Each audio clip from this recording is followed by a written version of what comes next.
دنیا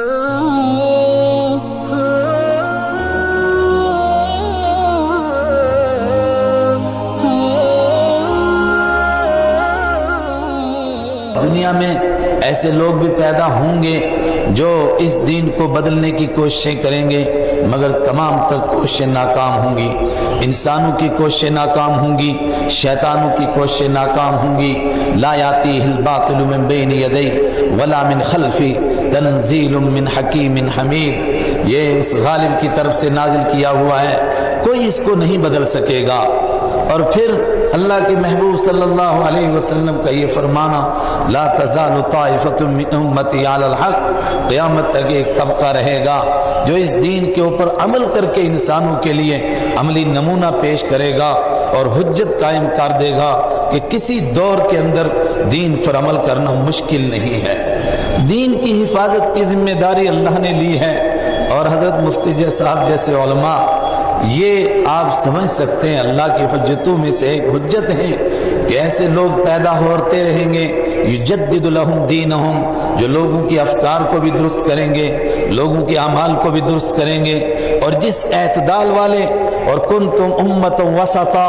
بیچ کے درمیانی راہ پر اس امت کو کھڑا کیا گیا تھا قرآن کے ذریعے سے، حضرت رسول پاک صلی اللہ علیہ وسلم کے ذریعے سے۔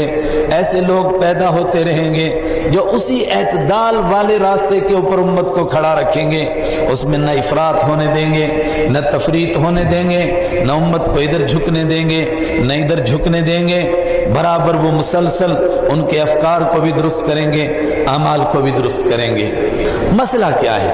مسئلہ یہ ہے امت کی حفاظت، یعنی ایک انسان کی حفاظت، ایک ایک قبیلے کی حفاظت، جس کے دادا نے دین قبول کر لیا، جس کے پردادا نے دین قبول کر لیا، اس کے لیے حفاظت کی گارنٹی نہیں ہے، حفاظت کی گارنٹی دین کے لیے ہے۔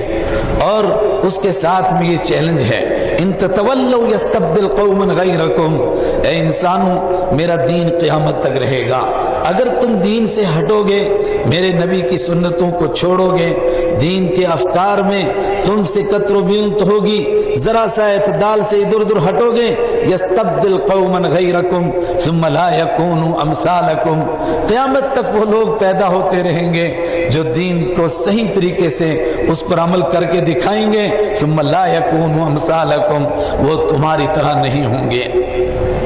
یہ ہے اصل فکر کا موضوع، یہ ہے اصل پریشانی کا موضوع کہ کیا ہم ان لوگوں میں سے ہیں کہ جو اس اعتدال والے راستے پر ہوں، اور ہم اس کے لیے کتنی فکریں کر رہے ہیں، ہم اس کے لیے کتنا سوچ رہے ہیں۔ اگر معاشرہ بگڑ رہا ہے، اگر معاشرہ خراب ہو رہا ہے، اس میں بنیادی نقطہ یہی ہے کہ انسان کا تعلق اپنے مالک سے کمزور ہو رہا ہے، اور اپنے محبوب اللہ کے پیارے حبیب حضرت محمد عربی صلی اللہ علیہ وسلم سے محبت کا تعلق کمزور ہو رہا ہے، اور انسان بجائے ان کے بتائے ہوئے راستے کے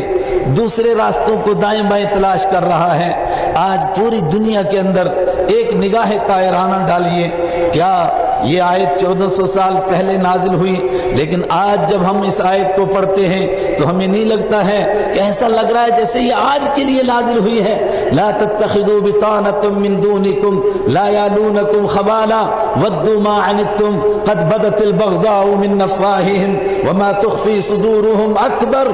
او ایمان والو، ان لوگوں کو اپنا دوست نہ بناؤ جن کو تم اپنا دوست بناتے ہو، ان کے طریقوں پر چلنے کی کوشش کرتے ہو، ان کی طرح صورتیں بناتے ہو، ان کی طرح سیرتیں بناتے ہو، ان کی طرح اپنی زندگی کو ڈھالتے ہو، ان کی طریقوں پر شادیاں کرتے ہو، ان کے طریقوں پر کھاتے ہو پیتے ہو اور زندگی کے نقشے مرتب کرتے ہو، اور تم ان سے محبت کرتے ہو۔ ان کا حال کیا ہے؟ لا یالونکم خبالا، وہ تمہاری دشمنی میں کبھی کمی نہیں کرتے ہیں، تمہیں نقصان پہنچانے میں کوئی دقیقہ نہیں چھوڑتے ہیں۔ قد بدت البغضاء من افواہہم، میں اور آپ چیختے اور چلاتے ہیں، کوئی کارٹون بنا رہا ہے، کوئی اللہ کے پیارے نبی صلی اللہ علیہ وسلم کی گھر کی زندگی کا مذاق اڑا رہا ہے، اور وہ گندی باتیں کہہ رہا ہے جو ابو جہل نہیں کہہ سکا تھا، عتبہ اور شیبہ نہیں کہہ سکا تھا، اس دور کے بدترین منافق نہیں کہہ سکے تھے، اس دور کے کافر نہیں کہہ سکے تھے،